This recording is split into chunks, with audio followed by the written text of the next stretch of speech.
नमस्कार मित्रांनो, मॉमचा धाबा यूट्यूब चॅनेलवर तुम्हा सर्वांचं मनापासून स्वागत। आज आपण पुरणाचे धोंडे कसे बनवायचे ते बघणार आहोत।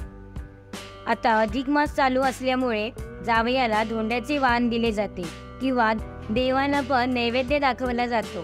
तर आता हा पुरणाच्या धोंड्यांचा नैवेद्य आणि वाण कसं बनवायचं ते आज आपण बघणार आहोत। पुरणाचे धोंडे बनवण्यासाठी या ठिकाणी आपण 1 वाटी गव्हाचं पीठ घेतलेलं आहे। ही चण्याची डाळ उकडून घेतलेली आहे। डाळीच्या प्रमाणासाठी हे आपण अर्धा वाटी गूळ घेतलेला आहे। त्याचबरोबर जायफळ पूड घेतलेली आहे। डाळीचं हे जे प्रमाण आहे गुळाचं आणि डाळीचं प्रमाण, तर 2 वाटी डाळीसाठी 1 वाटी गूळ घ्यायचा आहे। तर या ठिकाणी आपण पुरणाचे धोंडे जे बनवणार आहोत ते उकडलेले आणि तळलेले असे दोन्ही प्रकारचे दाखवणार आहोत। मागच्या व्हिडिओमध्ये आपण तांदळाच्या पिठाचे उकडलेले धोंडे बघितले होते। जर तुम्ही बघितलं नसेल तर चॅनेलवर जाऊन तो पण व्हिडिओ तुम्ही बघू शकता। सर्वात प्रथम आपण पुरण कसं बनवायचं ते बघून घेऊया। गॅसवर कढई तापत ठेवूया। कढई चांगली तापल्यावर त्यामध्ये उकडलेली चण्याची डाळ टाकायची आहे आणि लगेच त्यामध्ये गूळ टाकायचं।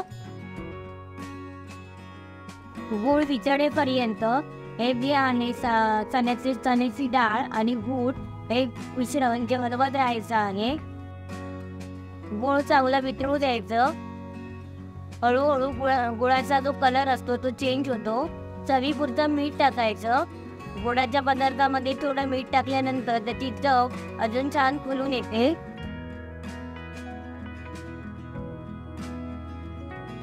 बघा आपलं गूळ वितळत आहे। डाळ चांगली त्यामध्ये स्मॅश करून घ्यायची आणि सर्व पुरण जे आहे ते आपलं एकजीव होऊन जातं। बघा आपलं गूळ हळूहळू वितळत आलेलं आहे। हे जे पुरण आहे ते चांगलं सुकवून घ्यायचं आहे, म्हणजे आपलं ज्यावेळी आपण गव्हाच्या पिठामध्ये हे पुरण भरतो त्यावेळी ते बाहेर पडणार नाही किंवा आपण तळतो त्यावेळी त्याला भेगा पण पडणार नाही, ते फुटून बाहेर येणार नाही। त्यासाठी पुरण एकदम सुक्क करून घ्यायचं आहे। अधिक महिन्यामध्ये दानाला जास्त महत्त्व असतं आणि त्यासाठी धोंडे हे जावयाला वाण म्हणून दान दिले जातात। मंद आचेवर हे हळूहळू मिश्रण ढवळत राहायचं आहे। बघा आपलं पुरण हळूहळू सुकत आलेलं आहे। सतत ढवळत राहायचं म्हणजे आपलं पुरण कढईला चिकटणार नाही।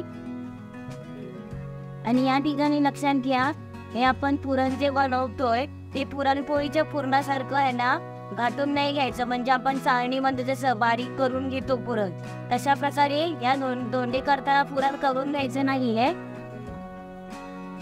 या पुरामध्ये आपण डाळ चांगली शिजवून घ्यायची आणि एकदम सुक्क बनवायचं। बघा आपल्या पुरणाचा कलर पण चेंज झालेला आहे। बघा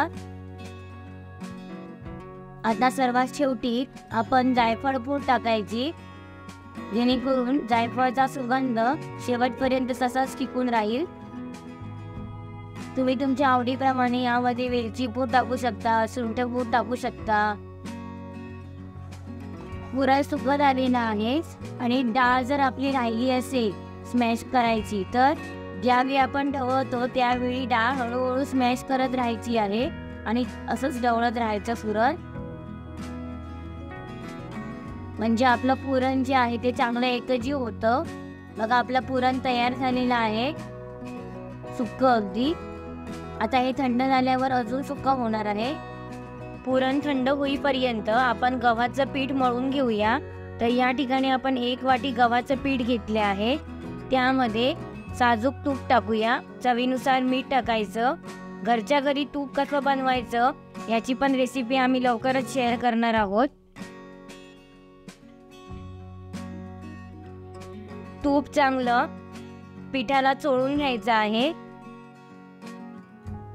आता यामध्ये थोडं पाणी टाकून चपातीला ज्याप्रमाणे आपण पीठ मळतो तसं पीठ मळून घ्यायचं।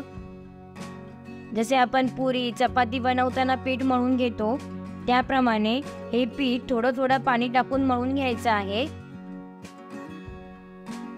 बघा आपलं पीठ मळून झालेलं आहे. थोडंसं याला तेल लावून मळून घ्यायचं.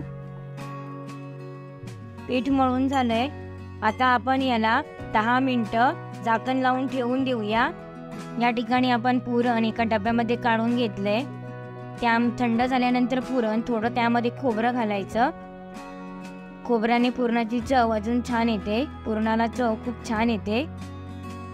तुम्ही तुमच्या आवडीनुसार यामध्ये खसखस पण टाकू शकता किंवा ड्रायफ्रुट्सची पावडर पण करून टाकू शकता. 10 मिनिटं झालेली आहे. आपलं पीठ रेडी आहे. ज्याप्रमाणे आपण पुरीला आणि चपातीला पीठ मळून घेतो त्याचप्रमाणे पीठ मळलेलं आहे बघा. थोडंसं जरा कडक आहे. आता आपण धोंडे बनवायला सुरुवात करूया. आधी सर्व पिठाचे गोळे बनवून घ्यायचे आहेत. जसे आपण पुरीला बनवतो त्याचप्रमाणे तुम्हाला हव्या त्या आकाराचे गोळे बनवून घ्यायचे.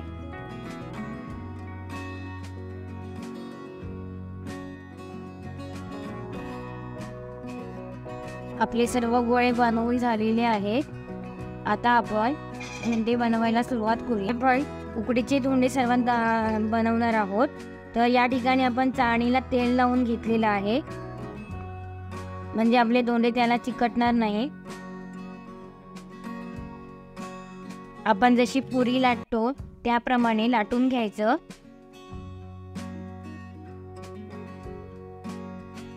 त्यामध्ये आपलं जे पुरण आहे, जे बनवलंय सारण, ते घालायचं आहे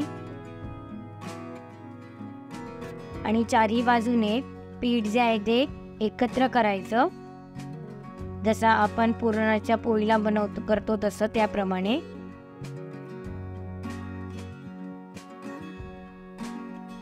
आणि त्याला गोल आकार द्यायचा.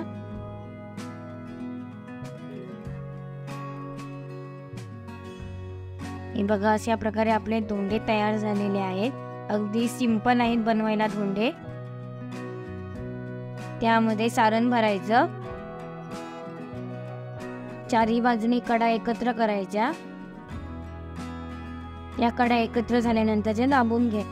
हे बघा अशा प्रकारे धोंडे बनवले जातात. तर काही ठिकाणी बघा धोंड्यांना उंडे पण बोलतात किंवा जे नागपंचमीला आपण बनवतो दिंडे, तर हे पण बनवले जातात. अशाच प्रकारचे असतात. हेच साहित्य असतं, फक्त त्यांचा आकार वेगळा असतो. तर हे बघा, या असं आपण पुरीसारखं लाटून घ्यायचं, सारण भरायचं आणि उभं त्याला दुमडून घ्यायचं. साईडच्या कडा दुमडून घ्यायच्या.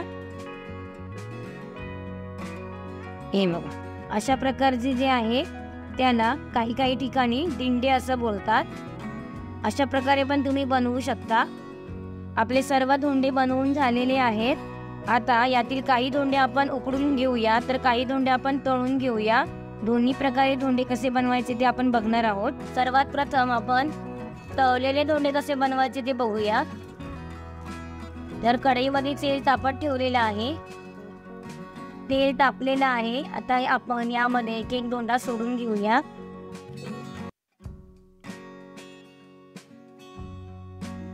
हे बघा धोंडे आपले मस्त असे गोल्डन कलरचे झालेले आहेत. मस्त आपण तळून घेतलेले आहेत धोंडे. चांगलं त्यांना हलवत राहायचं. वर खाली चारी बाजूने चांगलं तळून घ्यायचं त्यांना. आणि एक पण धोंडा फुटलेला नाहीये. आता आपण हे धोंडे काढून घेऊया. मस्त असे खुसखुशीत आपले धोंडे तयार झालेले आहेत. तुम्ही तुमच्या आवडीप्रमाणे तळलेले किंवा उकडलेले दोन्ही प्रकारचे धोंडे बनवू शकता. असा हा नैवेद्य तुम्ही देवाला, गाईला व जावयाला वाण म्हणून देऊ शकता. या ठिकाणी आपण उकडलेले धोंडे पण बनवणार आहोत. तर त्यासाठी आपण इथे पाणी गरम करायला ठेवलेलं आहे आणि त्यावर हे चाळण ठेवून आपण धोंडे ठेवलेले आहेत आणि झाकण ठेवायचं त्यावर. 15 मिनिटं हे धोंडे चांगले उकडून घ्यायचे. तुम्ही इडलीच्या स्टीमरमध्ये पण हे धोंडे उकडू शकता. आपले धोंडे उकडलेले आहेत बघा. पण झाकण ओपन करूया. या ठिकाणी बघा मस्त असे आपले पौष्टिक पारंपरिक धोंडे उकडून तयार झालेले आहेत गव्हाच्या पिठाचे। हे बघा मऊ असा लुसलुसीत आपला उकडलेला धोंडा तयार झालेला आहे। हा तळलेला धोंडा आहे। बघा अशा प्रकारे तुम्ही घरच्या घरी छान असे धोंडे बनवू शकता। अशा प्रकारे बघा आपले तळलेले आणि उकडलेले पुरणाचे धोंडे तयार झालेले आहेत। असेच आमचे व्हिडिओ बघत राहा। चॅनेलला सबस्क्राईब करा, लाईक करा, शेअर करा आणि बेल आयकॉन दाबायला विसरू नका। धन्यवाद।